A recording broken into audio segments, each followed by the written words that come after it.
Hello, darlings, it's Karen here. My gosh, it's been a busy time, and we're not even clocking in.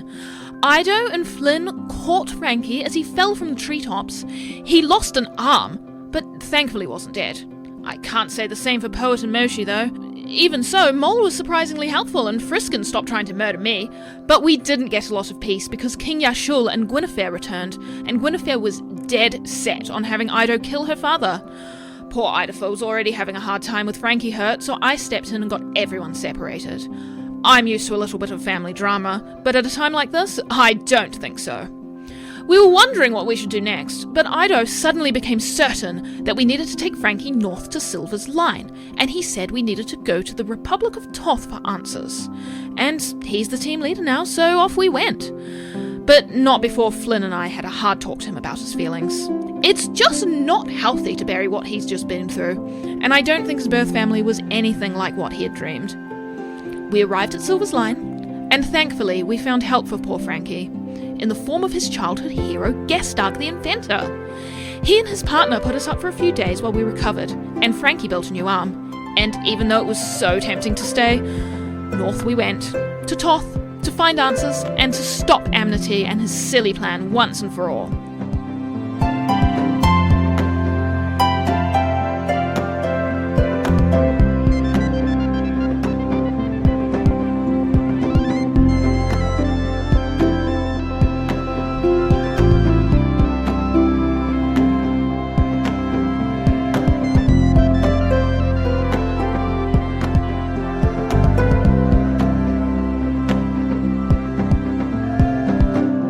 Kia ora and welcome to the terrible adventures of the Janderson Breford's Parchment Company. My name is Beep Boop. Oh, okay, it looks like someone has ruined that for me, but that's okay. I am Poppy, and I play Ida the Tiefling Rogue.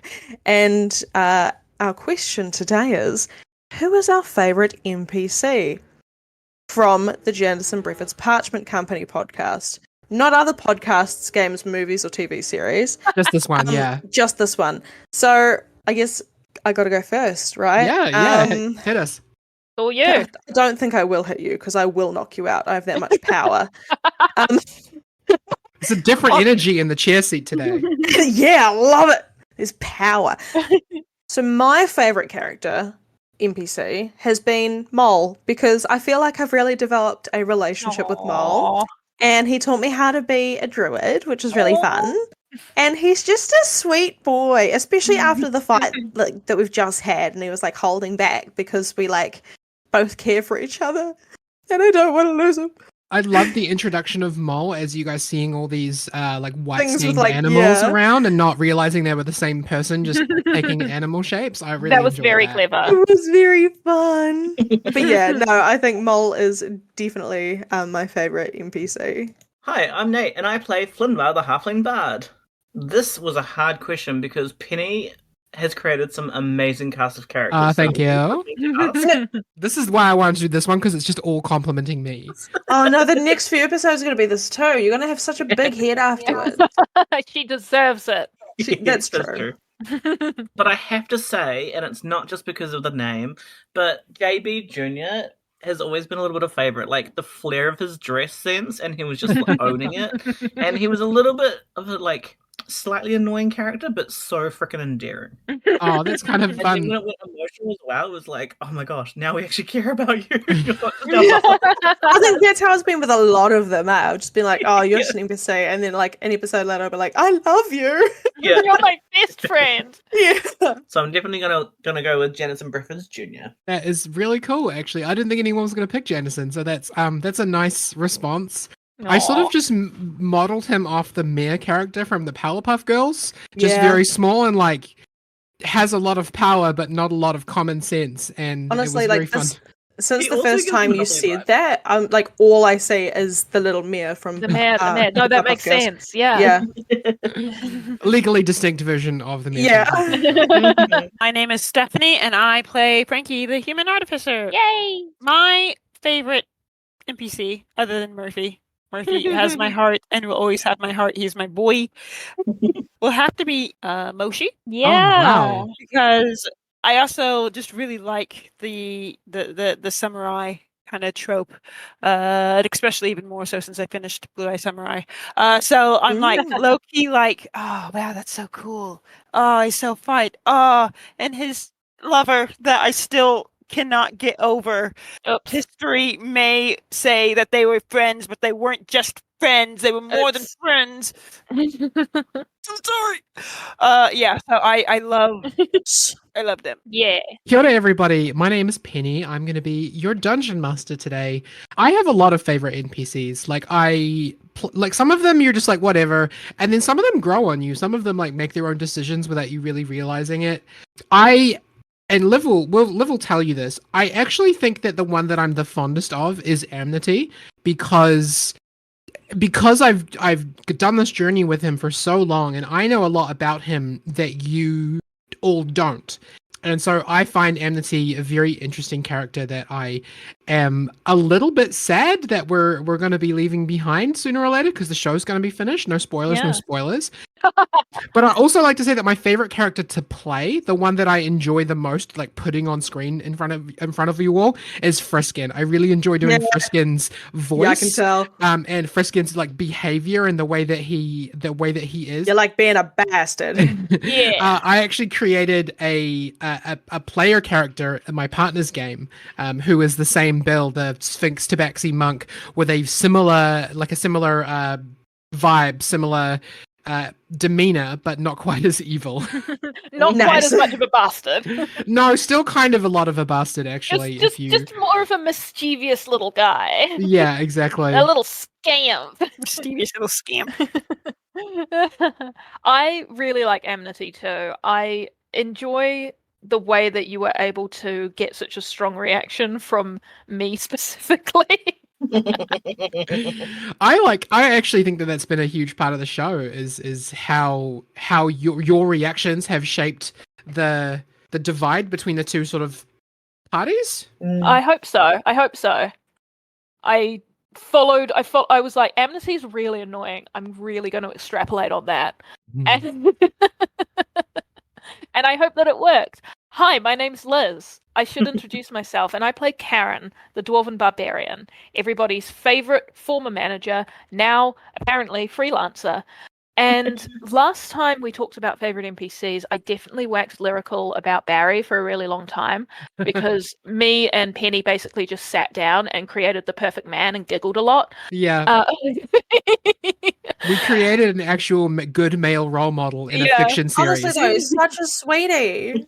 And I barely have anything to do with him. I know, but I can't choose Barry again, much as I would like to. So I'm going to say, I know we haven't met up with her in a while, but I really enjoyed interacting with Elicast, Karen's sister. I thought that she was a really fun character, and even though that me and Penny had kind of again sat down and created the story, Penny had a lot of twists and turns that I didn't expect. I kept a lot from you with her. You did. And the way that she was introduced surprised me, and I just thought she was really fun, and I really enjoyed interacting with her. I think I said earlier that some of these NPCs kind of shaped themselves and created their own decisions. Yeah.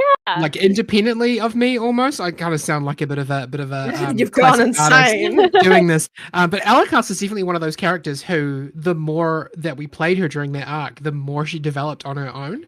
Which I found very fun. And the iconic line, like, being ready is a myth, which she said, I was like, damn, like, that really... Where did that come from? I didn't write that, but that came out of her mouth. Hell yeah, that's... I really like characters like that. No, I had a lot of fun with her. I think, weren't you at one point considering swapping characters to Alicast? Well, yeah, if... I did posit it to you that if Karen died at some point during the campaign, because at that time I was being really, really reckless with a lot of decisions. I'm so glad you stopped doing that. I was like, listen, if Karen dies, we don't need to have like a whole arc to bring her back. I'm happy to play Alicast. I think it would be fun to bring her into it instead. But yeah, that's how much I enjoyed her. I'm really glad. I'm super happy that all of you found people that you have identified with and people you've enjoyed on this adventure. Yeah. Poppy, this is your cue. But this isn't the NPC podcast where we just talk about NPCs. Instead, we took 2 NPCs. What? So how do we feel about playing some D&D today? Yay! Yes, absolutely. Whee!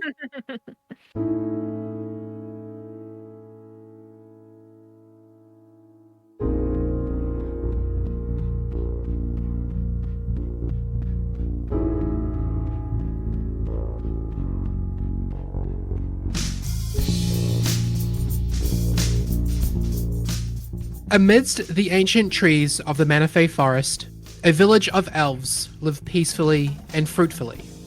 The blessings of the gods have graced them with great beauty, a long existence, and a life of luxury. No elf suffers from ailment or disease, and they come and go with ease, flirting with life outside as easily as they flirt with the shorter-lived mortals. A group of young adult elves are readying their departure now, boarding a grand carriage that will shuttle them to the great Ymir city. A human man is checking the horses, making sure they are fed and watered, and not frightened by the magical lights and sounds of the village. Not far away, a beautiful elf maiden sits daintily on a flat stone, brushing the hair of a young boy.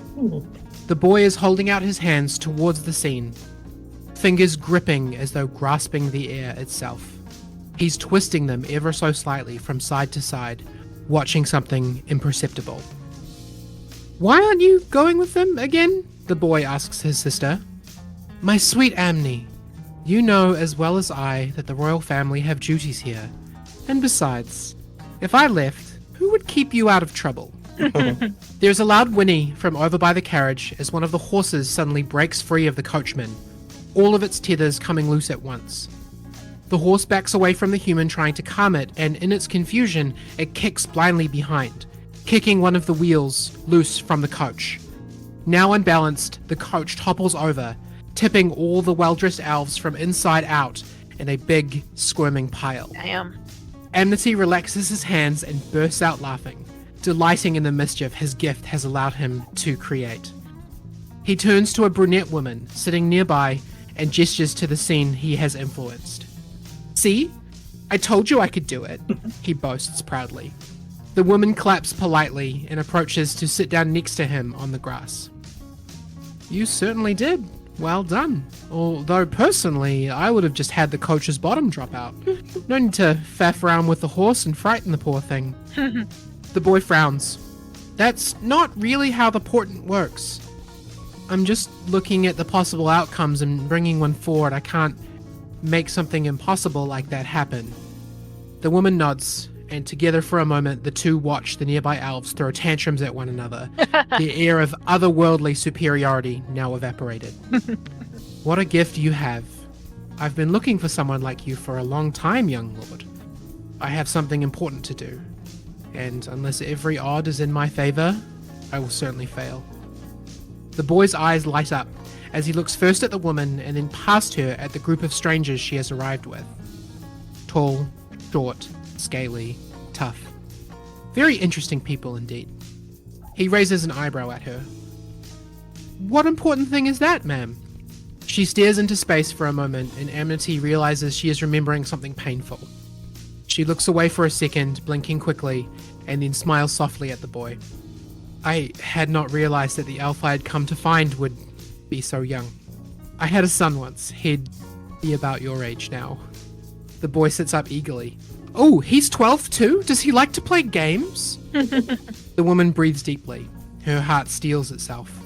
Her resolve pushes her forwards. "He loved to play games.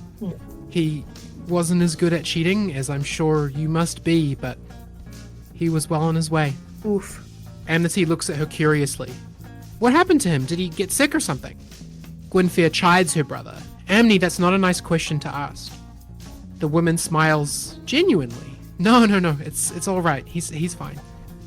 "Amnesty, the world outside of your village is not a kind place. My son was simply playing in the wrong place at the wrong time. He displeased someone simply by existing, and now he's gone." Amnesty stands up suddenly, angry at the story he's being told. "That's not his fault. Who would do something like that?" Usaya Jet nods solemnly at the boy's indignity. "Amnesty, I've looked for a long time for someone who can help me. I'm going to make sure that my son didn't die for nothing." I want to make sure that no one else's son ever has to be hurt or killed for just being alive. I know you're young, but if you choose to come with us, I promise that we will protect you. Amnesty looks up at his sister and then at the Lord's tree in the distance. Excitement bubbles up in his small body as the human visitor holds out a hand to him. The world we live in is broken, young master. Will you help me fix it?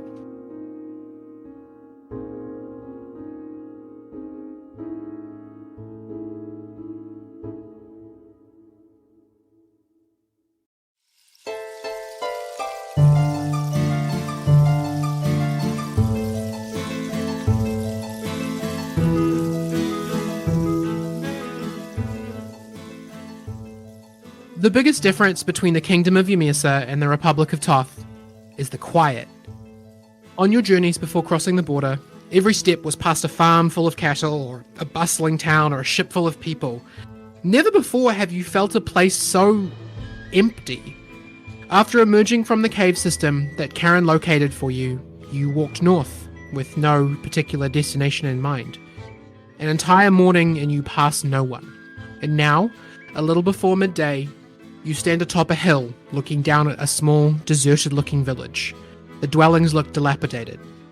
This is not what you had expected. We're in the right place. I think so. This is Toth. But where is everybody? Are you sure the voice told you to come here? Yeah. Wait, let me see if I can reconnect. Okay. And he stands there, closes his eyes, and kind of clenches his fist. It's kind of like he's... Don't strain too hard again, please. It's kind of like he's straining. Does anything happen, Penny? Roll me an Arcana check. Oh, If you roll in that one, you fart. if I roll nat one, I shit, bro. Like, No. okay. No! Oh, that's actually a pretty good roll. Arcana's that is 19. You spent a little bit of time at Gezdak's house looking for what might have been able to deliver you that message, and you read about the sending spell.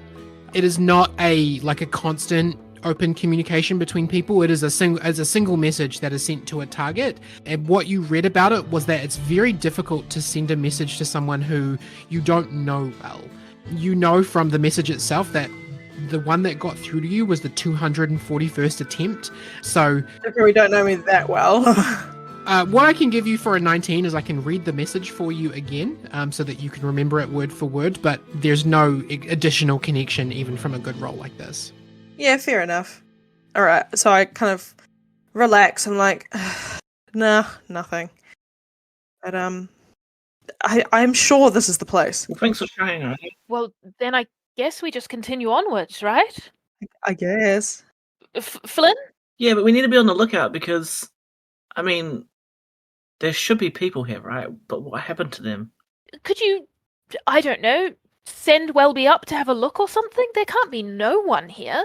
That's a really good idea. And he just thank- kind of like thank chuckles you. his head a bit and like, did you hear that, buddy?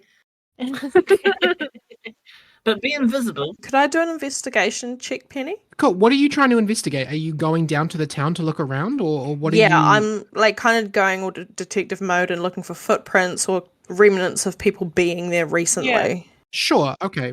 I'd like to go with Ido as well.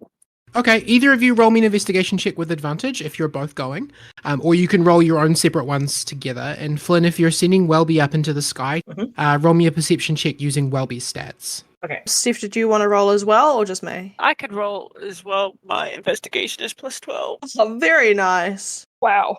Oof. Okay, yeah, I hope you did better than me. I got a 31. Yeah, Yeah, wow. yeah, you did good.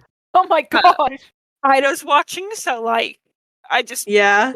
yeah. I'm going full like CSI. Is there something in your new robot arm that helps you do this? Like, have you like added like a little scout or like a cool mirror or a scanner or something that helps you to investigate? Yeah, so what I do is and one of my fingers kind of opens up to reveal like a giant like magnifying glass. And the magnifying glass just sort of, I almost want to say, like, when you look through it, it's almost like you're looking through, like, a UV lens. So it just changes the colors of things and the frequency of magic flow, very He sort of speaks a science. gadget now. Yeah. Okay, very nice. So that 31, we'll get to that shortly. Idafer, what did you roll? I rolled a 14. Okay, and Flinvar, what did you get for Welby's perception? So, 19. Karen, are you rolling anything here? I don't think so. I think Karen's just kind of making sure that wherever the rest of them go, they kind of don't go out of her sight. Okay, do you want to roll investigation as well, or are you happy just coming along for the ride? I'm happy just coming along for the ride. Karen's more concerned with like people not going out of her eye line more than seeing who is around. Sure. So I'll cover Welby first. So you send Welby up into the air. He's a little guy, but he manages to get himself quite far up that, Oh. you can't see him anymore, but you are looking out for birds, Flynn. You're like, if any birds come close to him, I'm going to zap them with magic. He sends you a couple of emojis. He sends you tree, mountain, Yeah. tree, lake, Oh. and tree. Ah. Thanks, Welby. He's actually just been watching Bob Ross. he flies back down and he's so proud of himself. He's giving you the little slow blinks and he's like, Oh, good boy, Will. I give him some chin scratches He's and a I'm good like, boy. well, guys, Welby sees landscape, it seems. he then No sends people you a little image of a wing and then a thumbs up because he did a great job. He He did Oh, good did. job. He did do a good job. He's a Treats good for boy. Welby. Good boy. Poppy, you spend some time looking for anyone you can find, or failing that, a clue to where everyone went. And it's weird because there was no fire, there's no bandit raid, there's no disaster that very suddenly drove everyone away. The last vestiges of this village are all spaced out. Some buildings were abandoned years before others. Frankie, you come into this little town, tiny little town with maybe a dozen buildings, and you look around and you realize that you're probably going to find what you're looking for in the local pub. So you head on in and you find the most recent sign of life in this village. Their leftover accounts book. Yeah. The last recorded business appears to be around 30 years ago, but the numbers show that each year leading up until then, they made less and less money. This village wasn't attacked, it was depopulated. I see. And Karen, while everyone else is looking in buildings and investigating the history of this place, you kind of wander off a little bit just to make sure that you can't see anyone approaching. You wander off towards the forest edge where the trees and the creepers are hard at work reclaiming this land. And you're just waiting for Frankie to call out something interesting when you find an odd clue of your own. It's a rabbit, but not just any rabbit. It's lying on its side with a very small arrow sticking out of it, and it's breathing rapidly as it dies. Oof. Oh, Oh, What? oh, interesting. That was very freshly shot. Very freshly shot. It's not dead yet. It's not dead yet. oh god. Can I react right now? Yeah, what do you want to do? I want to take the hide action. Hide from the dying rabbit. Okay, so you look around, because you're kind of in a sort of open space near the trees. Yeah. You look around and you can see there's a bit of wood leaning up against a building. There's some shrubbery and bushes. The jungle itself is quite thick, so you would probably make a lot of noise getting in there. Mm. Where are you going to hide? I think I'd try to hide around the side of the building, maybe if I can't hide inside it, if the door's locked or if it's crumbling. Just Okay, kind of roll me a stealth check. Okay. That's a +0, so it is a straight 10. Okay. Yeah. You kind of look around a little bit in confusion. You're like, where did the rabbit come from?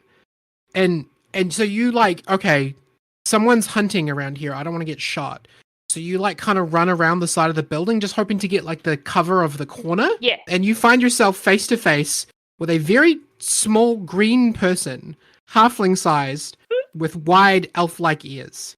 It's dressed in simple pants and wrappings, and it has some small rabbits attached to its belt. Is that a gobber? Oh, and it's pointing a tiny bow and arrow right at you. I would like to grapple it. Oh, Yeah, roll me an attack roll. Yeah, grapple.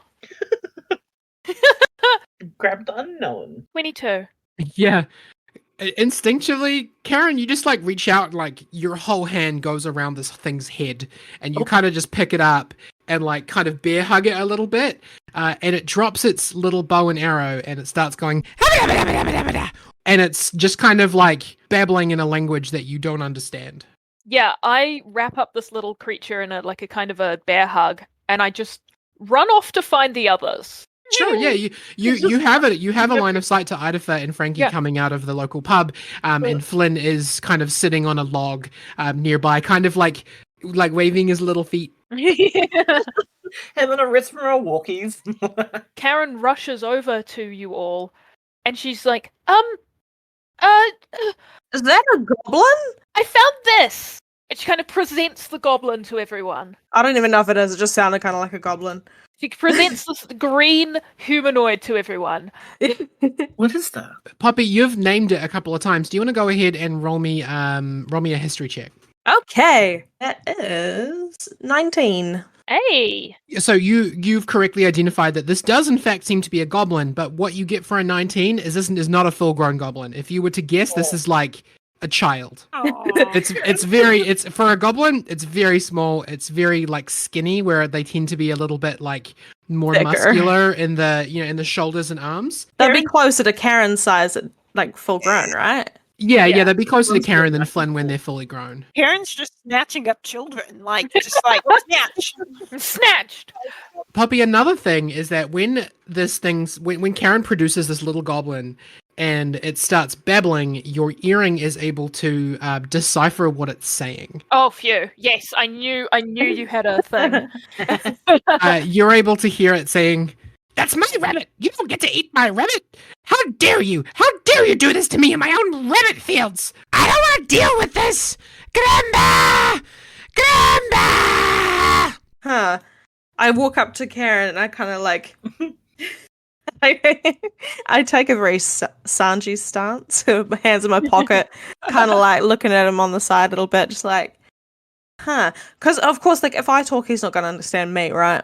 You don't know that. Okay. I'll just be like, well, he seems to think that you stole his rabbit, and now he's calling for some family member, I guess. So, Oh, okay. There's another album. There was a rabbit that had just been shot, and Karen kind of puts the goblin's feet back on the ground and kind of pats him on his head. He sort of kicks his feet like he's swimming up until his feet touch the ground, and then he just like waits to see what's going to happen next. Karen just kind of pats him on the head and releases him. Like, sorry, you pointed an arrow at me. No, that's fair enough, Karen. If someone points a weapon at you, you should be able to grab him by the head. But we should probably give him back his rabbit. Okay, it was just by the edge of the forest. Do you go get it for him? I'm going to ask Flynn to ask Welby to get it for him. That's true. Because if he runs off, I'm going to grab him again. Flynn's gonna whisper into his hat and ask Flynn Welby to be invisible and go get the rabbit. It'll make the rabbit float, but that's fine. That's fine. To this little goblin's perception, his recent kill like telekinetically floats toward you, bumps into the edge of a building, and then carries on flying over. And Welby delivers it to you, Flynn. Okay, so Flynn's gonna stand up and then come close, like holding out in front of him, because one, it's a dead rabbit, he doesn't want to get anything on his pants. Yuck! And he's gonna just carefully drop it by the goblin's feet and feel very tall. If you let him go entirely, is he able to pick it up, or are you still holding on to him? Yeah, he can pick it up. He picks up the rabbit and he tucks it into his belt, and he's like, not try to kill son. Not try to take son's hunt. Different. Maybe. Is he talking in common or in goblin? No, he's speaking in goblin only. It's just me. Yeah. Idafer can understand him. Only I know. Wonder if they have food. Wonder if they have snacks. I'm gonna reach into my backpack and pull out whatever ration I have to hand, probably just like a piece of bread or something. He takes it and he eats it all, like stuffs the whole thing into his mouth and kind of chews, and then with a mouthful he's like, looks at you, Poppy, looks at you, Idafer, and says, "You understand, son?" I nod my head. Different. Grandma will know. You follow. I do a thumbs up and hope it isn't like an offensive gesture. Oh my gosh, imagine that. Roll me a history check. Oh god. Just curse his whole family. You know. I'm rolling good on things that I'm bad at, which is nice. So Nice! that's a 21. Yeah! So The goblin would understand this as you trying to hitch a ride on his wagon, but he Close enough. he doesn't have a wagon, so he's kind of like, yeah, okay, you come with me. And he like munches on the bread and then kind of waves you to follow him, and then he kind of like turns his back on you and starts wandering off towards the edge of the forest. I know. Well, we're following him. Okay. Can you, since you can talk to him, can you ask where the rest of... I can't talk to him, I can just understand him. Oh. Yeah. Hey, that's okay. But maybe his family can speak common, I don't know, we'll see. Maybe. Maybe. Is he taking us to his family? It sure sounded like it. He's gone. Oh. We gotta keep going. I'm keen to follow him. And Karen kind of hurries off. I'm gonna follow him for sure. Yeah. The little goblin walks into the forest, not far away from where Karen found the rabbit. This is not a path. This is not a well-worn route. He's bush bashing. He's just making his way through. Can you guys roll me just a quick survival check and just let me know how you're keeping up with him? Because he's very practiced in walking through this bush. Yeah. I'm getting caught on everything. I rolled a 6. Well, I got 6. Oh! Karen's helping you out. She rolled a 19 somehow. Nice. What are you doing with that 19, Karen? Are you like chopping your way through? Are you using your strength to like kind of part bushes and let people through? What does this 19 represent? She's parting bushes. She's kind of bashing her way through, clearing the path. But unfortunately, because she is shorter than both Idafer and Frankie, that the spiders and the branches above her are their problem. Mm-hmm. Yeah. So Flynn got an 8. So I'm going to say that, like, although I'm feeling good about the branches not hitting me from you, Karen, because I'm a similar height, I keep tripping because I'm too busy watching you move things out of my way. She's like pushing leaves forward and they're smacking you in the face as you walk past. Yeah. Frankie and Idafer, did either of you roll survival? Frankie got a 22. Oh, hell yeah. Oh God, tall boy Frank, you know what he's doing. Frankie literally also even tucked in his like pant legs into his stock, so like things don't like Frankie is and he's read books about this. Oh my gosh. He's an explorer. Ida's even more embarrassed because I only got a 6. Yeah, Idafer's dressed for looking good in the city and not necessarily for... This is like, Idafer looks like when Penny goes into anywhere where there's mud. Like Idafer is not dressed cute as for hell, this. but not ready for it. Yeah. And so you're really relying on Frankie to sort of help you out. You're really taking advantage of Karen sort of like leading the way. And you together, you guys do occasionally lose this goblin who keeps referring to himself as son. But you do occasionally lose him, but you always catch up with him, and often it feels like, even though he gets ahead of you, it seems like occasionally he waits for you. Oh, That's sweet nice. boy.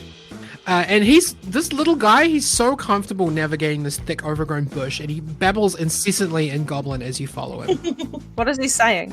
Son like stranger, this is fun. Did you see that tree? I climbed it.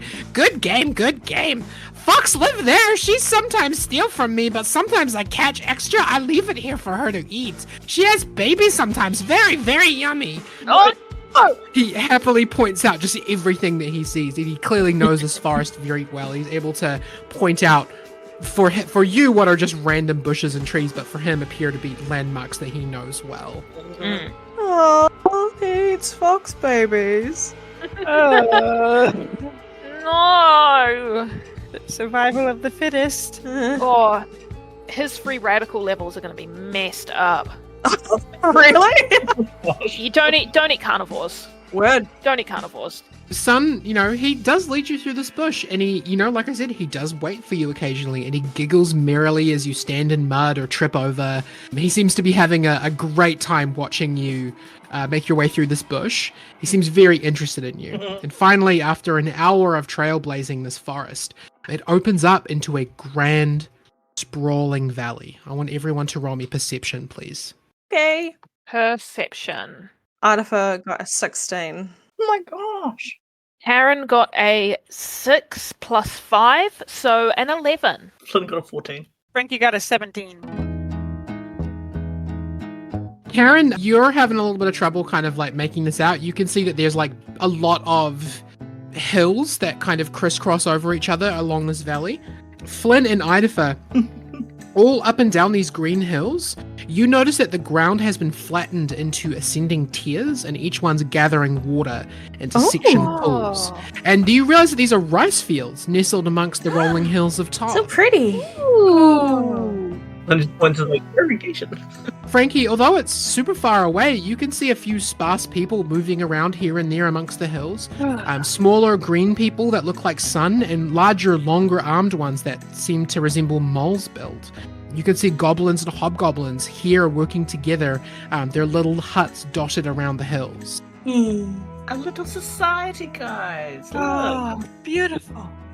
Peaceful. I wonder what made them move away from the town. Probably gross people. Taxes. Is his son still, like, is he going towards his family? He didn't stop. Oh, good. He just carried on babbling. He's like, we home, here we be, food and water, I take you to Grumba. Like, he's carrying on, just doing his little constant babbling. He's not stopped talking this entire hour that you have been traveling together. He leads you towards the fields to an old-looking, well-decorated hut. It's surrounded by trinkets and things that someone has found and brought home.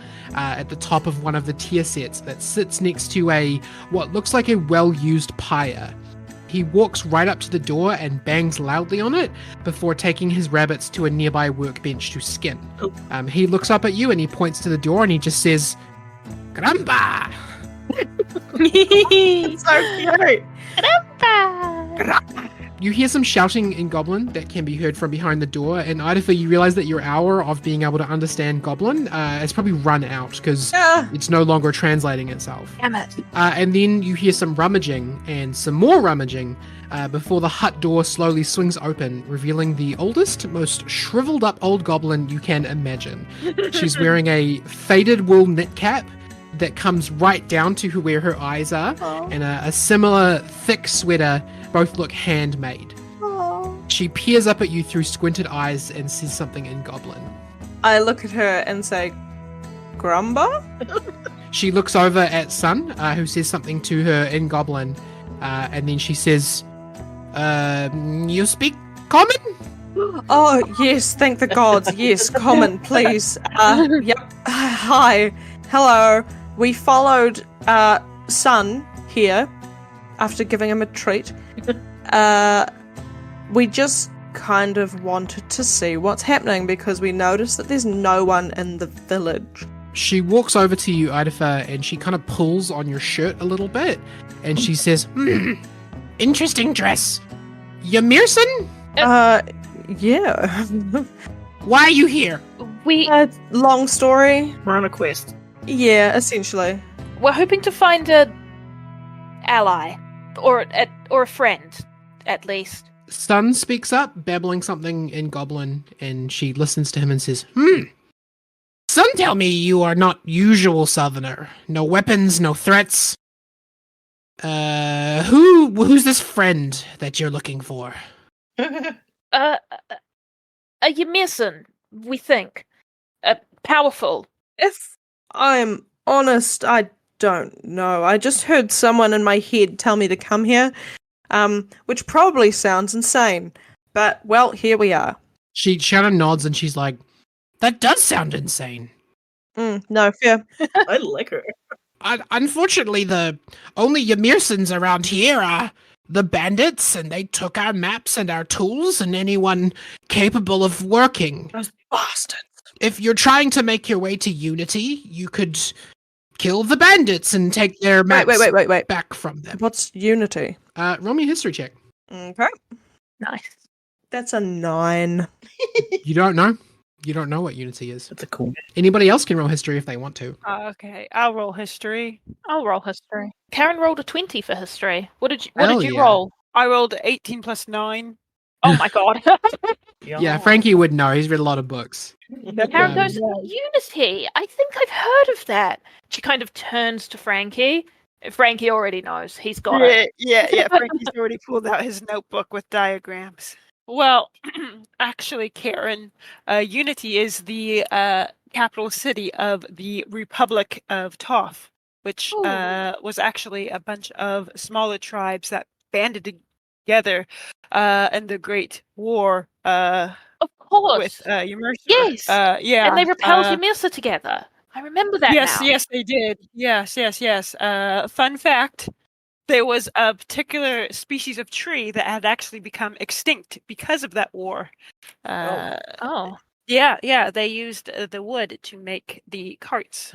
I interesting. don't know if that's a fun fact. I just made that up, but yeah. No.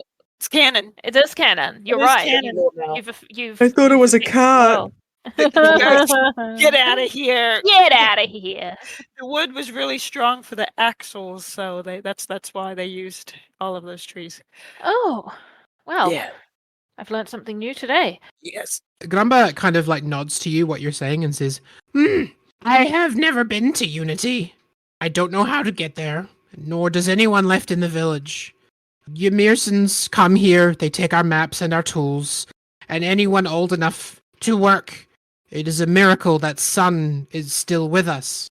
Perhaps if you go to the bandit stronghold, you can kill them and take our maps from them. That will get you to where you need to go. Oh, they sound horrible. I'm so Yeah, sorry. I'm always down for killing a bandit. Let's go. Well, hold on. Okay, good hustle. So, where are these bandits located, and why are they taking your citizens to work? What is this work? She just points sort of northeast over some mountains and she says, that way somewhere. Okay. This is where they come from. And I don't know what to tell you, Ymirson. They take slaves. Oh. Slaves. Do you know what for? No, nobody ever comes back. Usually people take slaves for free labor, but I'm asking what kind of labor, Idaho.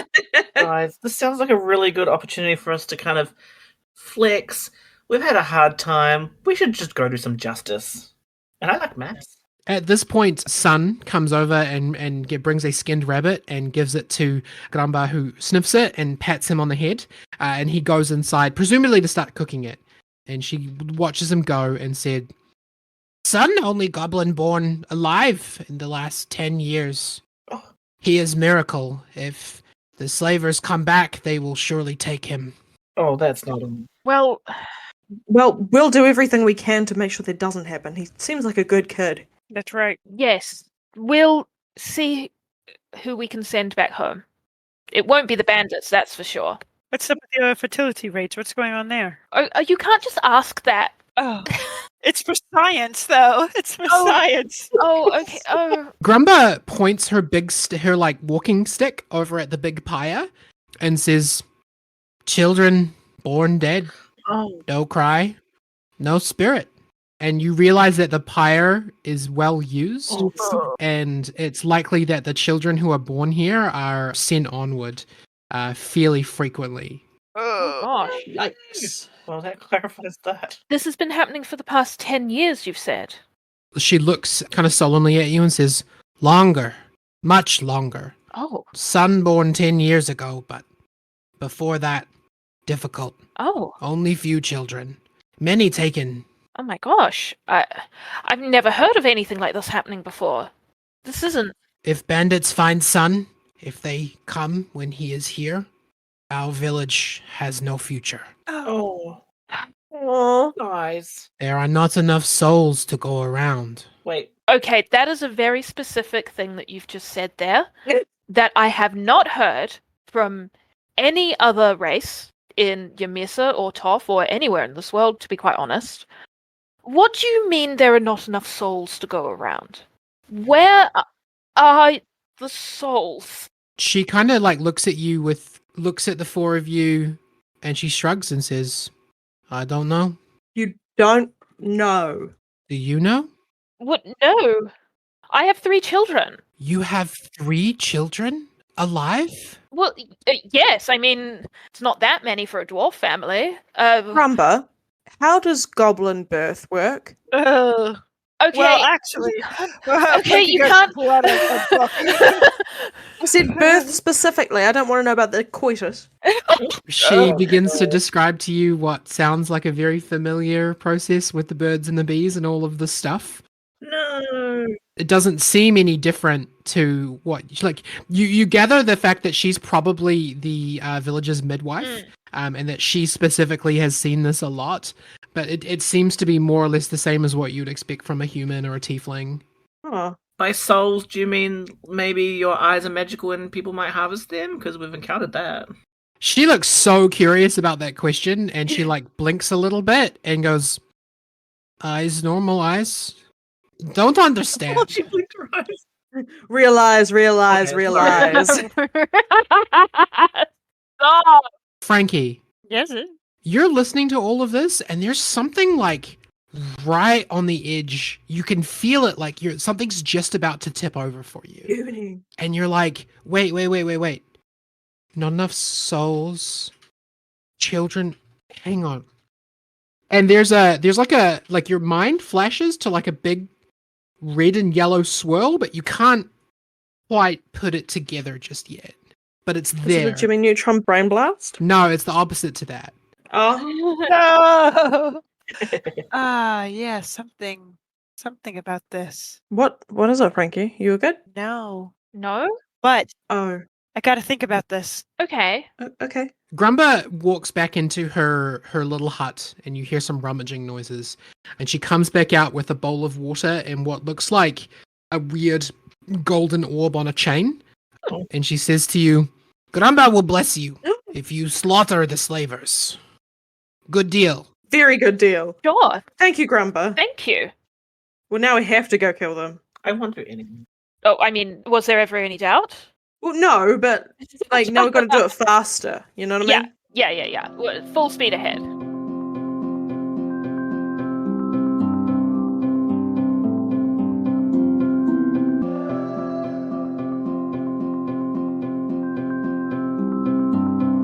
Kia ora, Penny here. Since we are releasing all 5 episodes at once, I don't have any news or updates until we get to the finale, that is, so I'm just going to spend the break this arc to acknowledge all the cool people who have supported me or the show and credit the music that we used. My first set of shoutouts goes out to our patrons from throughout the last 4 years. James Courtwright, Samsara, Claire McDonald, Jules Bergesser, Violet, Shobna Lee, Alex Moore, Lyndon Hood, Jesse Wesson, Disturbed 1NZ, Andrew Evans, Luna Chris, William Evans, Steffi James, Danielle the Tea Lady, and Steph Murison. Whether you gave a little or you gave a lot, and whether you are or aren't still a patron, I thank you for all your fandom and for choosing us to support. Please go ahead and cancel your Patreon subscriptions now, as there's no more show to support after this. I hope that in the end it feels like it was worth it. Music credits. Thanks to Jimena Contreras for Apocalyptic Echoes and Tales from Southern Mexico, Jeremy Blake for Dead Wrong, Lish Grooves for Entangled Life, Track Tribe for Forest Find and I Had a Feeling, Ryan McAfee for George's Lament, Nefix for Just Breathing Instrumental, Div Kid for Polymetric Juggling, and French Fuse for Target Fuse. That's all for now. How about we get back to the adventure?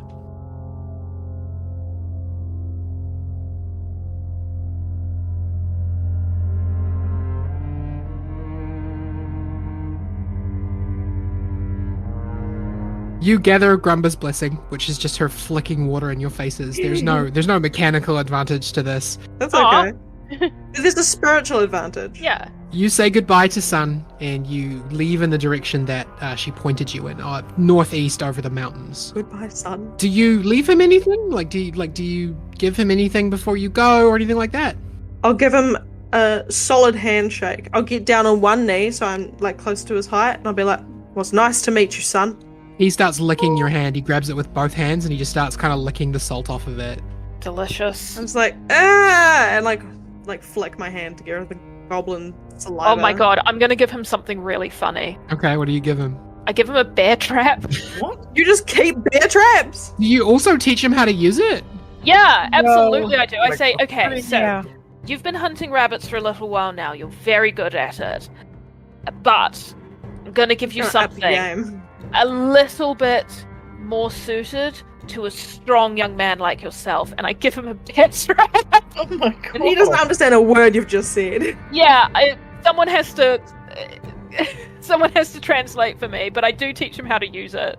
so that he can do trapping. You all leave and you start heading across the mountains, and not 10 minutes after you've left, you hear a loud snapping noise and then a shriek of pain. Oh shit. It's probably fine. Fine, don't worry about I it. told him to poke it with a stick! He can't understand you, Karen. Grumba translated. Well, I didn't hear her say anything. He's also 10, so there's that to consider. I don't know how old other races There's one are. leg lighter now. No! No, they don't want to steal them. I was going to offer him a toffee that I found in my pocket. He eats it immediately. Yeah, like cool. he crunches it with his teeth, and he really loves it. He's probably never had sugar before, so he really Before enjoys we can it. all say no. There's a paper. You know, like cool. There was paper. It's fine. Yeah, he didn't unwrap it. He just ate the whole thing. Ate it. Cool. Awesome.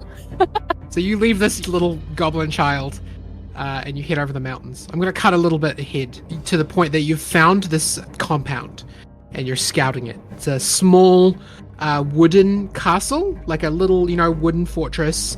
It's full of humans and tieflings, and there's a couple of dwarves there. And while you're watching, some men on horses lead tied up and muzzled locals up to the gate and are let in. These ones kind of look like different sorts of lizards or dinosaurs of some sort, but they're all like, bipedal people. Are we about to bust a slave ring? Because that sounds amazing. Like, I'm going to add that. If I can only roll for one thing, that's fine.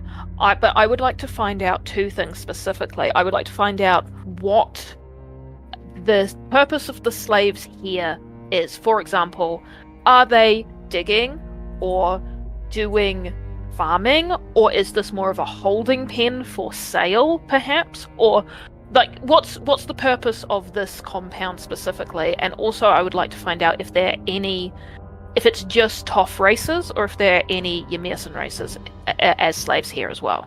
Sure, roll me a perception check. Okay. Good thoughts. Oh, that is a... Show me my perception, please. That is a 16. Nice. Okay, so aside from the people you saw get led into the gates who were like tied up and being led by horses, you don't see any other people around. Aside from the people who appear to be like on watch Okay. and the guards at the gates, you don't, for example, see, like people cutting down trees or maintaining the castle. And what you can gather from that is they're probably being taken elsewhere Okay. from here rather than being brought here to work. Okay. Does that answer your question? The other part was, are there any slaves here that appear to be of Ymir race, or is it all Toth? Yeah, you didn't see anyone else, so I can't answer that question. Ado would like to roll, I guess, would it be perception to see how many guards there are around? Go ahead. Yep. I'd like you to add +5 to that. Okay. If you put your your hands over your eyes like binoculars, you'll be able to see better. Okay. That's only 17. I rolled very badly. Oh. At the gate, there are two people waiting outside the gate, stationed with shields and spears. You can also see a few people, basically all four corners of this sort of large kind of castle-like structure. Each have a watchman in each of the towers, kind of looking in each direction. And there's quite a lot of like open space. There's not like forest cover on the way up. You'd probably need to go up the front road in order to approach it because there's not much cover. And you know that there are a few people inside in the courtyard space. But there were four people on horses that just went inside, but you don't see them anymore. And the inside part of this little, wooden structure, judging by the size of it, you'd gather there's probably at least a dozen other people inside, assuming it's full. All right, guys. So it looks like there's 2 guards at the gate, 4 in those towers. As you can see, there's not a lot of cover, so we're going to have to be stealthy about this. And then a whole bunch inside. But I think if we peel off these guards first, that'll give us a better chance if we decide to go inside. Actually, about being stealthy, I think I have a plan. Go on. Flynn, I'm sorry, we're going to have to use your family name. Oh, that's... Do you remember in the other world where you were well, it wasn't you, but the Onagons were... a warmonger. Yes, powerful, very wealthy, very, for want of a better word, evil. Now, Flynn, I know that you are a good man, and you always have been, but how do I put this delicately?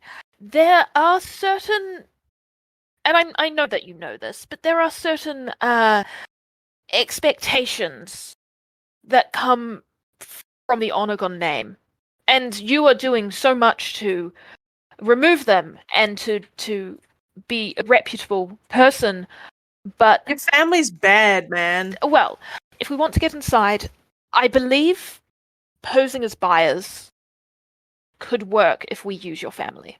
Oh my god. Posing as buyers or like a door-to-door weapons sale? No, buyers of slaves, because that's what your family does, apparently. Oh. Wow. Well, it's not.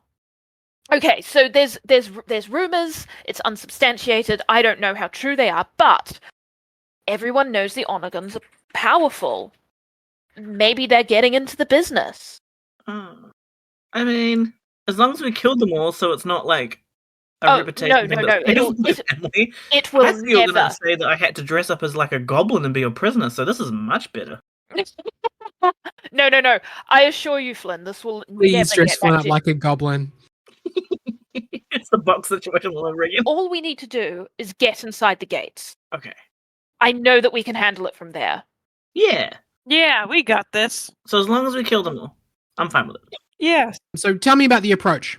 How we get into the gate. If Nate wants to go with the plan to get inside, we can do that. Or if not, we can just storm the gates and we can cut it out. It's Maybe we start with in the middle and see what happens. So Flynn's like, okay, it's just to pretend I'm going to buy some slaves. I'm going to go knock on their gate and try and buy some slaves. But you guys cover me, right? Of course. I'll be right next to you. And I'm not really buying slaves. No, God, no. All right. And he goes, hoo, hoo, ha, rrr, and he like beefs himself up a little bit to look at the thing. And he's going to like saunter towards the gate. Okay. It's maybe a 10-minute walk from where you're sort of perched up the road towards the gate. And when you begin to get close, you hear them shouting about people approaching. As you get even closer, you can see that there are crossbows and arrows and stuff pointed at you from the towers, but they are allowing you to approach the guards.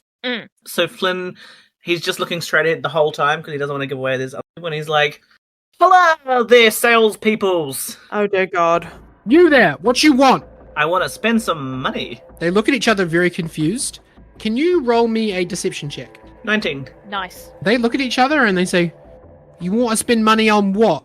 How dare you speak to my employer like that? Roll me intimidation. 24. Holy Oh my- crap. You know exactly what we're here for, and I would thank you to not speak to Mr. Onagon again. Do you hear me? Yeah, one of the guards kind of looks nervously at the other one, who looks up to make sure that the bows and stuff are all pointed at you, and then he does that like gross thing where he kind of leans to the side, covers one of his nostrils, and just like blows boogers out the other part of his nose. No. He's horrible. He's the worst. Just as this is happening, Ido has his knife ready to go, like ready to throw if they like see past their ruse. Sure.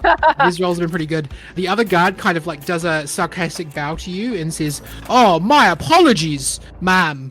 Not to disrespect your boss, but this is sort of a processing like location, and we don't typically do sales business here. Why can't you just go to any of the markets, buy your product from there?" You think my employer is happy to go to any market? We are here to see the freshest of stock. I hate myself. They look at you, Flynn, to sort of corroborate this. Flynn's going to... he's going to look them dead in the eye and then spit to the side. He also wants to be gross. It's kind of fun. They whisper to each other, and you can hear them kind of being like, "What do we do?" And then one of them's like, "Let's just let them in, because if they're trouble, then we've got 4 new slaves. kill them, Easy yeah." peasy, yeah. Hey, it's not often that the slaves come to us. Great news." So they're like, "All right, you've passed your deception check. Open the gate." What? And inside the 2 wooden gates, that's just me being an idiot. He didn't actually say that. The 2 gates swing open inwards, and you're able to get a better look at the inside. It's mostly like horse-tracked mud on the inside. What you can see from here is some horses tied up, and some, now that you're closer, lizard folk you can see that are sort of shackled to a central sort of pillar. They've just had their ropes tied onto sort of metal rings, but they've just been left in the center. There's a few people kind of milling around, drinking. Some people look like, they're sitting at a table nearby, and someone wearing hide armor, who's quite a big, fairly muscular looking dwarf, walks up to you and says, why'd you open the gates? Who are you? I only talk to the top brass. Well, I'm as far as you're getting. You've got some premium goods here that can help my business. What's your business? None of yours, that's for sure. He raises his eyebrows at you. He looks back at you, Flynn, and he's like, you let your women folk talk for you, do ya? Mr. Onagon, I just don't see the point in coming here and talking to this rabble. They obviously don't know what they're talking about. Karen, roll me a dexterity saving throw. That's an 18. Oh my god. This male dwarf went to backhand slap you across the face, and you just caught his hand in midair before it could touch you. This is going to be exciting, isn't it? I punch him in the stomach with my Ring of the Ram. Yeah, so this is how this starts off. He walks up, all tough like. You backchat him, he slaps you, you catch his hand, and then he goes flying back, hits the pole that all the lizard folk are chained to super hard, and then just crumbles in a pile underneath of them. And all of the people nearby and all the people up in the towers and the guards behind you all take up their weapons, and they all start rushing you. Guys, what do you do? This is where that that scene in Shrek 1, and like they're doing the fight.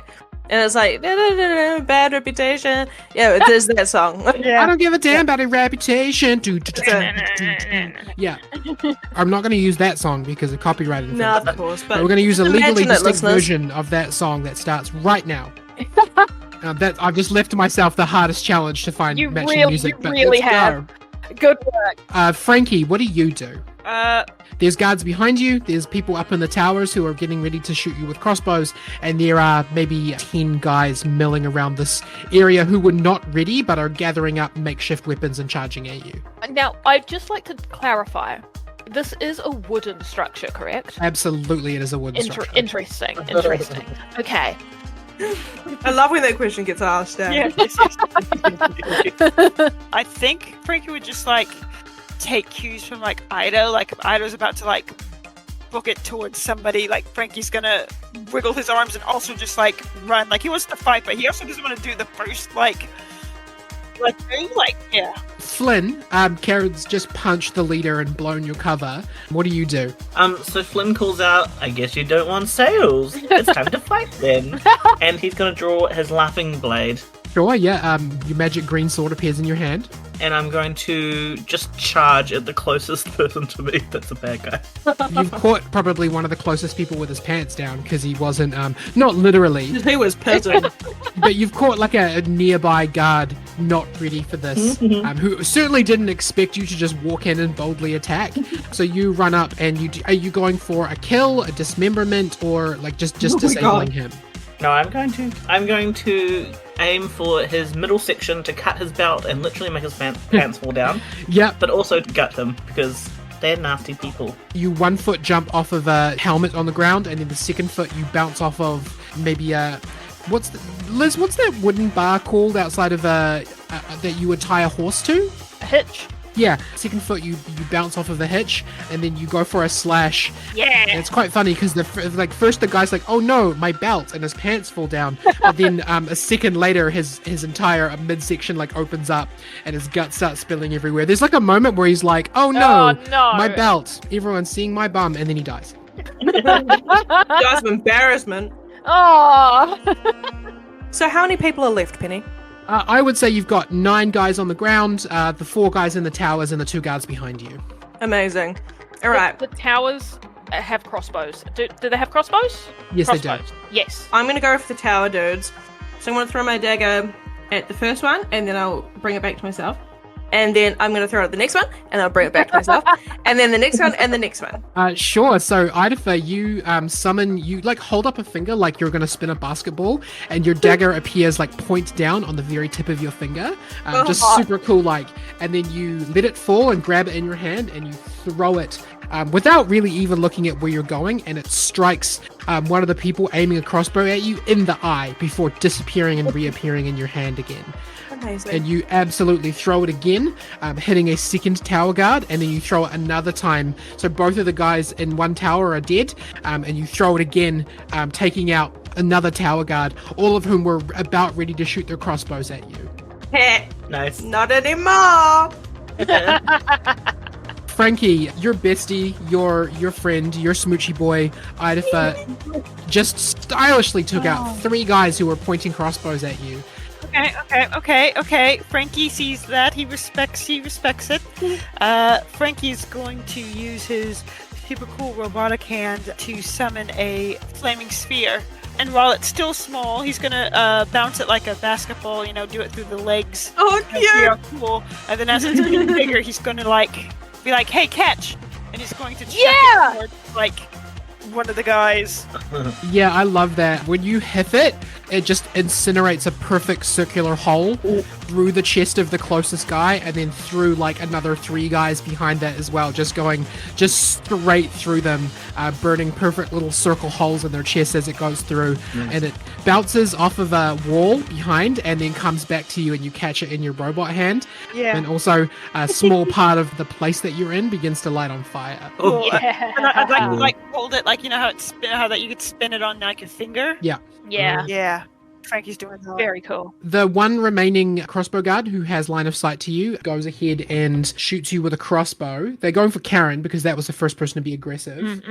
Karen, does a 6 hit you?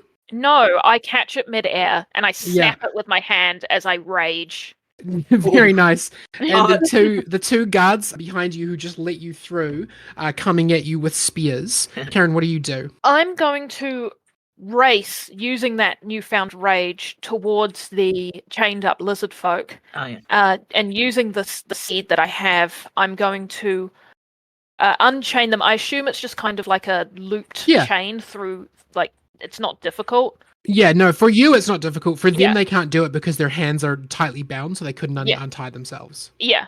So Karen unloops this chain from their hands, and she's going to sling it around the neck of the dwarf and strangle him with it. Oh, well done. Nice. How many of the, let's say, 6 lizard folk did you free? Hopefully all of them. It depends on how easy it was to pull the chain out from their hands. Yeah, I'm going to say that with your rage and with your pure strength, you're not untying them as much as you're just like snapping ropes. Yeah. As though they were spider webs. You managed to free these 6 lizard folk who all kind of look at each other, and they're all kind of different. One of them looks like kind of like a gecko, and one of them looks a bit like an iguana, and one of them looks like a bearded dragon, and they all sort of look at each other, and they shrug, and each of the 6 of them run head first at one of the guards who are running, and all of them jump on them and just start eating them, just start biting their faces off and biting their stomachs and begin eating them. Roll me a history check, anyone who cares to know what's going on here. Oh, fun.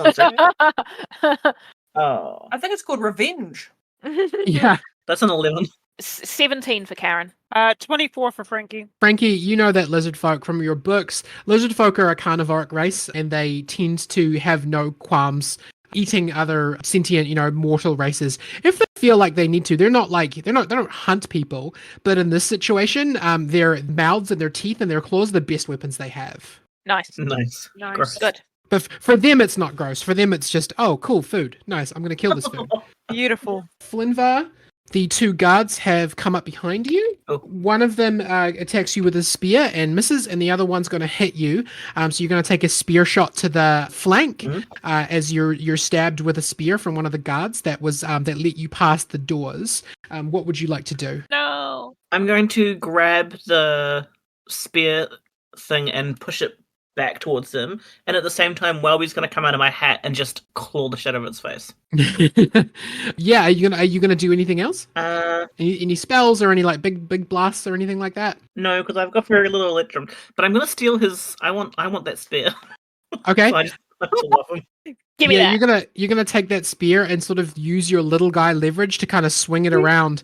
Welby comes out from under your hat like a tiny, terrifying pink red dinosaur and just starts like biting this guy's face. And then the spear that you've swung around like catches him through the chest and kind of embeds itself in his ribs. And he falls down and Welby flies up, sending a little skull and crossbones emoji. He's like, I did this. This was me. And Flynn, you're like, yeah, sure you did, buddy. That's good work. I get him. Do not mess with my feather. Frankie, there's one more tower guard that you can see, and there are about 3 more just, guys running at you who are still up that aren't being attacked by lizard folk. Okay. I want to go for the guys that are running towards me, and I just want to, drop kick the flaming spear towards them. Are you fine with me just saying that using the actual pinball noises, it bonks between them and goes bonk bonk bonk bonk bonk bonk bonk, and kind of but for 2 of them it bounces really fast between their heads and little bit at a time just completely just takes out their heads. Yes, that's exactly what I was thinking of as well. I'm glad that we're on the same page. So Karen's choking out this dwarf with a chain, and she's just whispering in his ear, and she's just telling him about, because she's assuming that this is some kind of horrible city dwarf who's never set foot in the hives, and as he's dying she's just kind of telling him about how dwarves should act, how they should defer to the matriarch, and how he is a disgrace to all dwarf kind. Yeah, he's nodding. He's like trying to get you to let him go. So he's like, yeah, okay, yes, of course, that's fine. That's fine. No. I'll begin respecting women starting now. Too late. Too late. He is dead. Yeah, you pull tight on that chain, and he doesn't. He stops trying to get you to let him go. Poppy, the one remaining person, is aiming a crossbow at Frankie. He is maybe, let's say, 30 feet from you, but you'd need to, kind of do a bit of acrobatics to get up there. What do you do? I'm just gonna firebolt him. Nice. Just gonna I'll pretend that I'm using a slingshot between my fingers, and then just let a firebolt go straight at him. So I'm gonna paint a little cool picture here.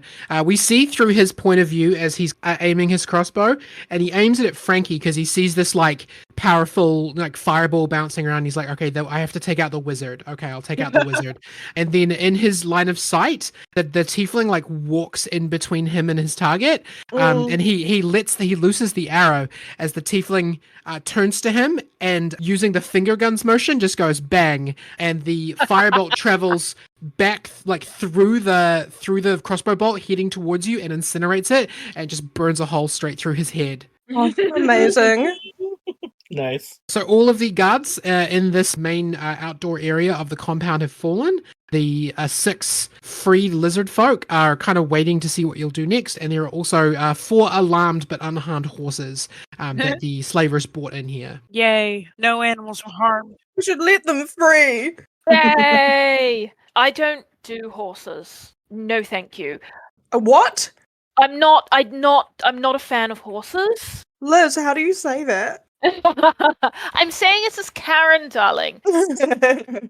No, Karen is a fan of carriages. They're huge. They would be massive for you, so I can see why you'd hate them. Karen is a fan of carriages.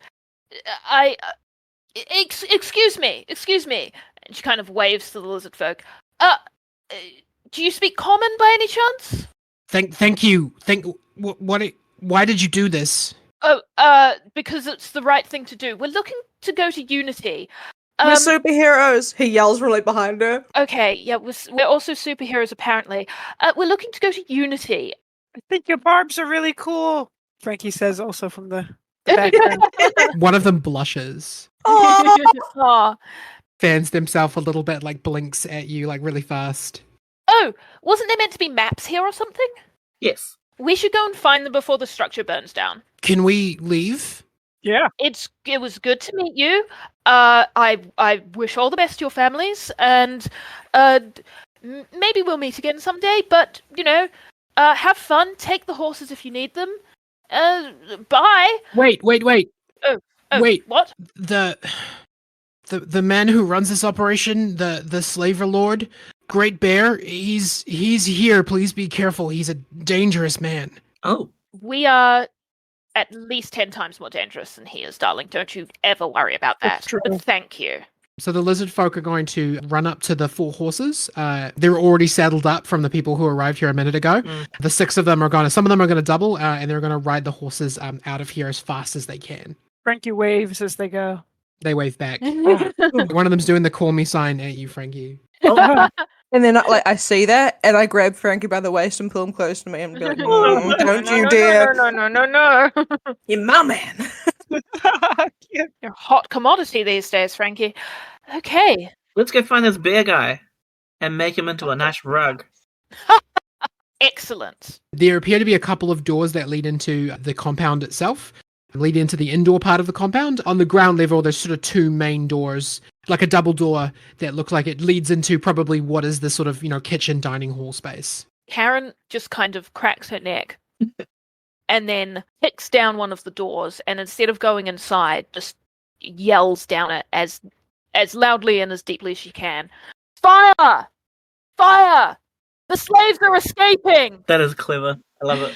You're totally right. There is a bit of a fire from Frankie's flaming sphere. It is catching a little bit, though not quickly, but part of the camp is on fire.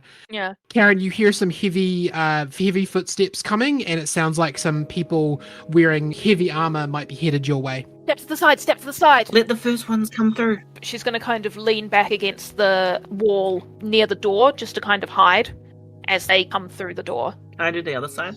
Yeah, you absolutely can. So 2 large people who you don't immediately recognize because they are in full body heavy armor run out into the space. Both of them are carrying great swords, and they look around very confused at all the dead bodies around. Karen summons her great axe and cuts one of them down. Yeah, I think this one deserves an attack roll. Why don't you roll me an attack roll? Yeah, okay. Does a 22 hit? Karen, you take a second to sort of size this guy up, and you can see a few spaces where the joints of the armor leave him exposed. What one would you like to go for? Is he a human or a dwarf? He's human-sized, but you can't tell, you can't see anything because you can just see the big suit of armor. Okay, human-sized, which means she's going to go for the knees. Yeah, you chop right through this guy's knee in one clean swoop, and he just topples over like a big tree. And then once he's down, you just go for a chop down and just take off his head just straight up. Oh my life. Flynn, what are you doing to the other one? So Flynn also wants to take, because he's still got his laughing blade out, but he wants to aim for the knee joint in the back of the greaves and hamstring him in one leg. Yeah, I think roll me an attack roll as well for these guys because they are wearing heavy armor. 22. Oh, yeah.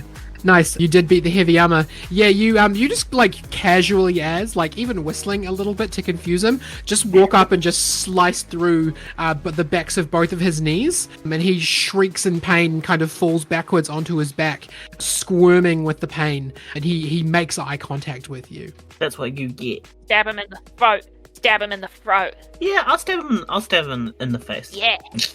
Survey says stab him in the face. You walk up to him and you kind of lift his face mask, and you can see that he is quite a hairy looking human. He's got a big beard.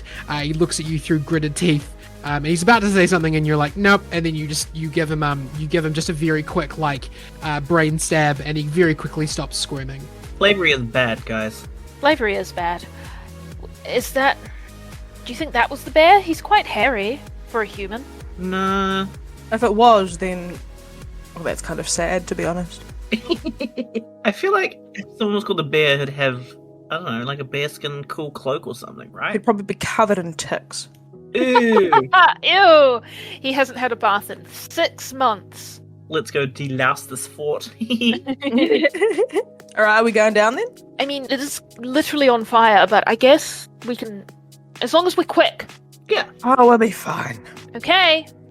You'll be fine. Who's going first? Who's going last? Karen goes first. I'll go last. Okay. The 4 of you run through the doors that the heavily armored men came from. You run into what looks like a dining space that you don't see any people. It's sort of just like a mess hall kind of thing. and you run a little bit further. You like carry on through past the kitchen into like a large hallway, and as you're all running down the hallway towards what probably looks like some kind of like main meeting room, you are shocked to realize that you fall upwards toward the ceiling. I want everyone to take 2d6 falling damage as gravity reverses, and you're suddenly flung upwards, and all of you hit the ceiling. Just 3 falling damage as you all very suddenly lurch upward into the ceiling and take a little bit of fall damage from the impact. Yeah, I have 69 health. Nice. And can everyone roll me a dexterity saving throw with disadvantage because you all, this is happening like as you impact with the ceiling. Okay. Oh my gosh. Sorry, guys. Karen rolled a nat 1. Oh, Frankie rolled a 10. I rolled a nat 1. Oh my gosh. God. Flynn rolled a 14. So all of you failed. I want everyone to take 26 lightning damage. Oh, do I get half because of evasion? Yes, you do. Yeah, well done. Yay. Congratulations. So 26 lightning damage halved for Idafer as a magical bolt of lightning streaks down the hallway, zapping all of you. And you look towards the source of the spell, and you can see 2 weedy looking, like skinny guys with, you know, those like really bad mustaches that are like more just like a few stray hairs than anything. What, like teenage moustaches? Yeah, but Yeah, teenage yeah. moustaches on guys in their 40s. Ugh. Brilliant. You can see 2 older looking men wearing robes at the other end of the hallway who appear to be dual casting spells at you. Ooh. You have a minute to respond as the other one is getting a second lightning bolt spell ready. How long is the hallway? 45 feet. Oh. So they're all okay. Are we all? Is gravity reversed for everyone, or are they on the ground and we are on the ceiling? So they're on the ground, you're on the ceiling. The ceiling's probably maybe 25 feet high Okay. and 45 feet long. And how far away are the bad mustache men from us? 40 feet, pretty much the entire way down the hallway. Okay. Should I cast quiet? One of them appears to be focusing on the gravity spell, and the other one's getting ready to zap you again. I'm trying everything I can, like every detail I can think of, to make you guys hate these people and make sure that you don't feel mercy for them. So they're slavers and they have bad facial hair and just generally like terrible body odor and stuff like that. Ooh, stinky. Yeah, okay. So I presume, and I'm going to make this canon now because I took the full lightning damage instead of halving it, that Karen's rage has dropped. That's up to you. No, that's not necessarily true. Karen's rage has dropped. Okay. Because she was running around for a little while. Yeah, it's fair to say that at least one turn would have passed while you were coming in here and like looking for the next place to go. So yeah, that's fair. Yeah, so I would like to rage again, which gives me the advantage of being able to move half my speed as a bonus action to rage. So I would like to rage. Okay. Immediately move 17 feet. Yep. And are you running like upside down, like along the ceiling? Yes, but I'm also kind of trying to jump at them. Okay. I'd like to narrate something cool if I may. Yeah, so she's trying to jump and kind of twist in midair and trying to get them, just trying to bash her body into them. I want you guys to imagine this. The 4 of you are running down this hallway, gravity reverses, and you're all kind of taken aback, fun anime faces as you're all surprised and falling upwards. Karen hits the ceiling, which is also the floor for her, face first, bursts with blue light, and just bounces off of her face onto her feet, and then just like runs 1, 2 long paces, 3 long paces, and then just like jumps forwards basketball Karen style, with her great axe like up behind her head ready to go. Yeah! Nice. When you get to them, which I assume you can during your turn, what do you do? I would like to smash, just hit hard, hit very hard. Mama wanna smash. Roll me an attack roll. Yeah. If it's high enough, you can like, because they're standing right next to each other. If it's high enough, you could do like an across swing and get both of them. Higher than 20. Cool. I'd like to target the one specifically who is currently casting the spell. That is a 19, so I only get him. But you get him pretty good though. You've got face splinters from hitting the ceiling / floor. Yeah, ow. And so you're like run, jump at this guy and swing your axe. He's a pretty strong wizard to be casting a 7th level spell, but he's not as strong as a barbarian hitting him with an axe. Where do you hit him? I hit him in the hands. Yeah. Oh, nice. I'm not sure if I'm going to be able to get the kill shot immediately, but I am going to try and chop his hands off so he can't do spells. Yeah, I'd say a 19's plenty. You do absolutely like slice both of his hands off just below the elbow. Nice. And the rest of you, can you all roll me just quick dexterity saving throws, please? Yes. Pass them this time, please. I'm sorry. DC's going to be 15, so if you get higher than 15, let me know. Does me beat? Yes. Yes. Frankie got an 11. Oh. Wishy. I got 10.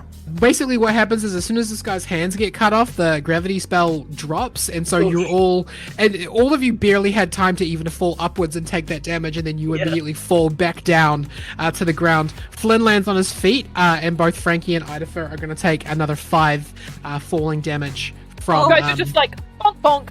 Yeah, pretty much. That's really all you had time for. Flynn, Frankie, Idafer, what are you guys going to do? Recover. Right. Can I javelin the spear at the other guy? Yeah, Yes. roll me an attack roll using strength. Oh, 19 on that. Nah, 21. Yeah. Yeah. Yeah, okay. Error. So the other guy's just getting ready to cast a lightning spell at all of you. He brings his hands back to sort of ready the energy, and then his face becomes a face with a spear sticking out of it, which is a significantly different and much worse thing for a wizard to have. Yeah. You now have just the one wizard without hands who is shrieking in pain from the hand blood. Frankie, Idafer, would either of you like to do something about that, or are you happy just being crumpled up from double fall damage real quick? Yeah, that's me. Yeah. I feel like Frankie's on the bottom of this like boiler pile. Oh. Not in that way though. You're always finding reasons to get tangled up in each other.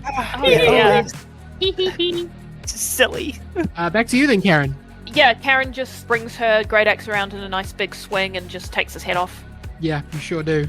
Yeah. He falls to the ground, and a little pouch that he had kind of tucked under his arm falls to the ground. It had 17 blue electrum in it. Oh, Electrum. I pick that up and I give it directly to Flynn. Cool. Flynn, you can Because add 17 blue electrum to your inventory. Oh, Because I know that Flynn has been running low. I've also been running. Oh low. no, I didn't me know. also. You also? We can figure it out later. Yeah, I've got quite a bit. Do you have some enough, Frankie, for the next round of whatever might be coming? But I mean, I've got enough for either 1 3rd level spell or a few 1st level spells. That sounds okay for now. I'll take the pouch and I'll just hand you 4 for now. Okay, thank you. Idafer, do you need electrum as well? I'll be fine for now. It's all good. Yeah, sure. Because you're standing like right by. Oh, okay. Then if you could chop me 3, that'd be great. You guys kind of kick these stupid wizards a little bit as you pass by them, and you round the final corner to what looks like the door to the leader's chamber. There are exactly 4 guards outside. One of them is a dwarf, one of them's human-sized, one of them's a halfling, and one of them's a tiefling. Okay, Frankie would like to do one of those forward barrel rolls for some reason. He gets up and he's running and he's going to do a forward barrel roll, and as he's like going down into the roll, he's going to summon his crossbow and like do a pew pew as he's doing the roll, being cool about it. Yeah, you aim for the human-sized one. First bolt hits him in the general crotch area, and then he gets electrocuted by the hot wire zap, and then the second bolt hits him like square in the forehead, and he drops. Nice. So I cast Blade Ward on myself and then make eye contact, slowly pull the spear out of the guy that I impale with it. I'm like, your turn next, mate. And so, do you walk up to him, or what happens next? Yeah, I'm getting closer and closer to encourage him to hit me because I want to hurt him. Okay, roll me a quick persuasion check. 17. Okay, yeah, and so you want him to hit you? Yeah. Yeah, so he does. He swings his scimitar at you. Oh, can I make it so that his scimitar rebounds and then he takes damage from it? Yeah, sure. Oh! Yeah, he does like an overhead attack at you, and it just bounces off your blade ward, and the like curved backwards part of the scimitar just like embeds itself in his neck, and he collapses back against the wall with a big neck wound. He's not making it through that. Well done. You just hear a little titter coming from my hat like, At this point, Ido is quite tired. He's worn out. He's like, ugh. He's kind of like, it's a chore for him to kill this last dude. So he summons Hakane's resolve, and he kind of like, in a flurry of blows, he just slices all different parts of this dude. Like, he moves so fast you can barely see him, sort of like Friskin did, sort of thing. Nice. So he's like slicing around his legs, his like midriff, and then he kind of like ends it behind the guy and just does one pull and it slices off his head. Nice. Yeah, and he's got like really well patterned crisscross slashes all over him. Spells out Ido. Yeah, you channel your inner Friskin there and do yourself like a nice fast multi-slash attack. Yeah. Very styly. One guy left, Karen, it's a dwarf. Yeah, Karen tackles him to the ground and just punches him to death.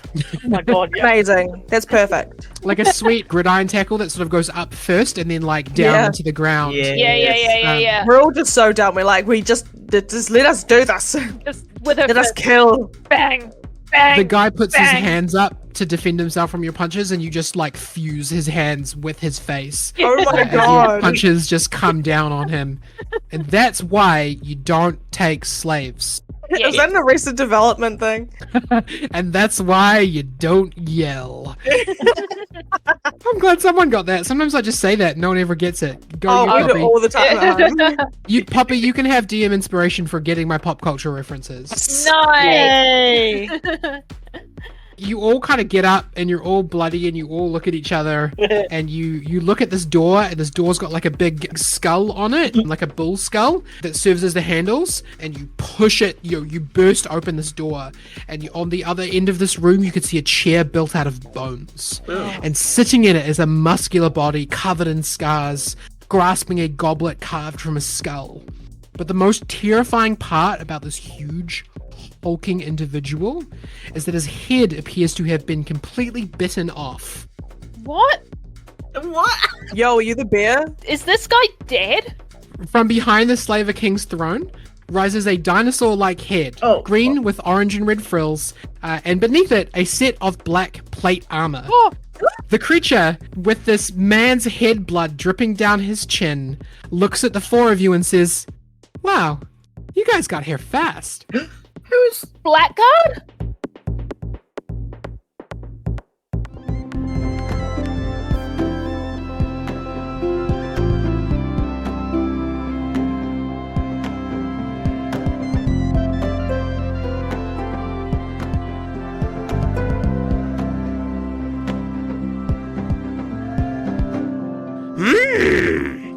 It would appear that my son has done a good thing, bringing these people to Gramba. Do as I do, and judge strange folk by their actions, not by their appearance.